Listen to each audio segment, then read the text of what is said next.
आज मैं अपने सभी बैगन के पौधों को सेकंड इनिंग के लिए तैयार करूंगा क्योंकि ये पिछले साल के बैगन हैं और एक बार फिर से ये फ्रूटिंग के लिए तैयार हैं। इन सभी पौधों ने खूब फ्रूटिंग दिया है और आप देख रहे हैं ये हमारा बैगन का प्लांट है।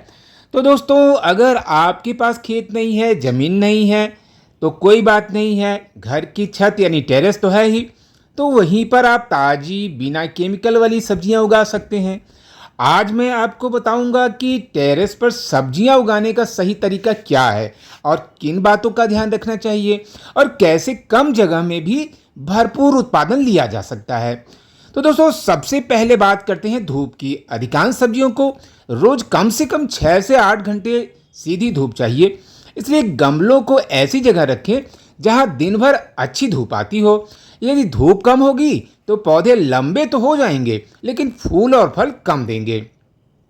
अब बात करते हैं गमलों और ग्रो बैग्स की। टेरेस गार्डन के लिए 12 से 15 इंच के गमले और 20 से 25 लीटर के ग्रो बैग सबसे अच्छे माने जाते हैं। टमाटर, बैगन, मिर्च, भिंडी जैसी सब्जियां इनमें आसानी से उगाई जा सकती हैं। लौकी, तुरई, खीरा और करेला जैसी बेल वाली सब्जियों के लिए बड़े कंटेनर और मजबूत सहारे की आवश्यकता होती है। अब जानते हैं मिट्टी का मिश्रण। अच्छी मिट्टी ही अच्छी फसल की नींव होती है। अब 40% बगीचे की मिट्टी, 30% अच्छी सड़ी हुई गोबर की खाद या कंपोस्ट, 20% कोकोपीट और 10% रेत या परलाइट मिलाकर के बेहतरीन मिश्रण तैयार कर सकते हैं। इसमें आप थोड़ी सी नीम खली मिलाने से मिट्टी स्वस्थ रहती है और कई कीटों का खतरा कम हो जाता है।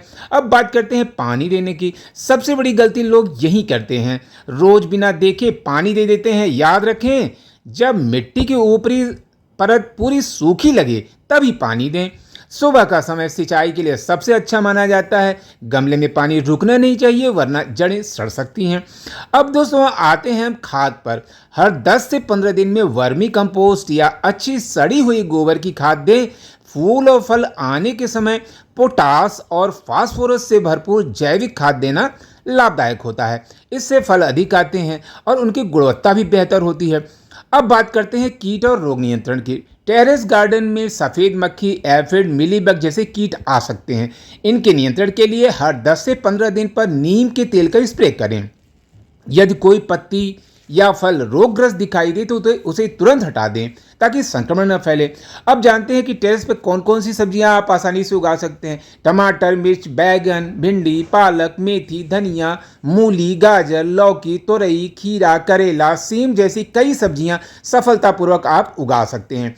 मौसम के अनुसार सही सब्जी का चुनाव करना भी बहुत महत्वपूर्ण है। अब जरूरी कुछ सुझाव।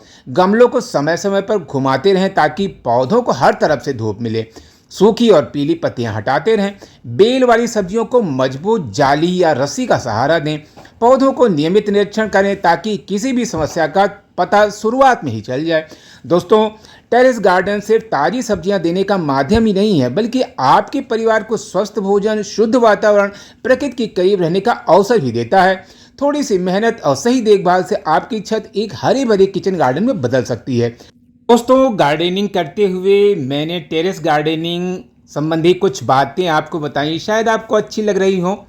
और इधर मैंने अपने बैगन के प्लांट को और उसकी रूट का प्रूनिंग कर दिया है क्योंकि ये पिछले साल का पौधा है और कई बार ये फ्रूटिंग दे चुका है। और अब देखिए, इस समय बैगन, टमाटर इन सब की सैपलिंग लगाई जाएगी और ये पिछले साल का पौधा है, तो इसको एक तरह से नया जीवन दान मैं दे रहा हूँ। फिर से इसकी रूट प्रूनिंग करके और दोबारा इसको ग्रो बैग में लगाऊंगा। रूट प्रूनिंग करने के ये फ़ायदे होते हैं कि नई नई रूट्स निकलती है और फिर उस हिसाब से इसका जो शूट सिस्टम होता है वो भी उसी तरह से डेवलप होता है। तो ये देखिए, पूरी तरह से ये तैयार हो चुका है हमारा बैगन का प्लांट। और अब जिस ग्रो बैग में मैं लगाऊंगा वो जो है पॉलीथीन का एक ग्रो बैग टाइप का है, उसी में मैं लगाऊंगा। दोस्तों, गार्डनिंग बहुत ज़्यादा महंगी नहीं है। ऐसा न समझे कि गार्डनिंग करने में बहुत पैसा लगता है। आप छोटी मोटी चीज़ों का या तमाम जो है डिस्कार्डेड चीज़ों का इस्तेमाल करके भी गार्डनिंग को उतना ही एंजॉय कर सकते हैं जितना कुछ लोग काफ़ी पैसा खर्च करके इंजॉय करते हैं। तो इस तरह से देखिए, मिट्टी वगैरह को अच्छे से तैयार कर लेना चाहिए। जब भी ग्रो बैग तैयार करें उसमें पुराना गोबर या कोकोपीट, अगर आपके पास कोकोपीट या वर्मी कंपोस्ट ना हो तो पुराना गोबर उसको भी डाल सकते हैं, या किचन वेस्टेज से तैयार जो खाद है उसको भी आप इसमें इस्तेमाल कर सकते हैं। तो इस तरह से देखिए, ये पॉलीथीन है, ये ऑनलाइन जो सामान वगैरह आता है उसी में काफ़ी स्पेसियस होता है। तो अगर एक बार इसको इस्तेमाल कर लेना तो लगभग ये एक साल तक चल जाता है। काफ़ी मजबूत भी होता है। तो पौधे को मैंने लगा दिया है और अब मिट्टी में डाल दे रहा हूँ।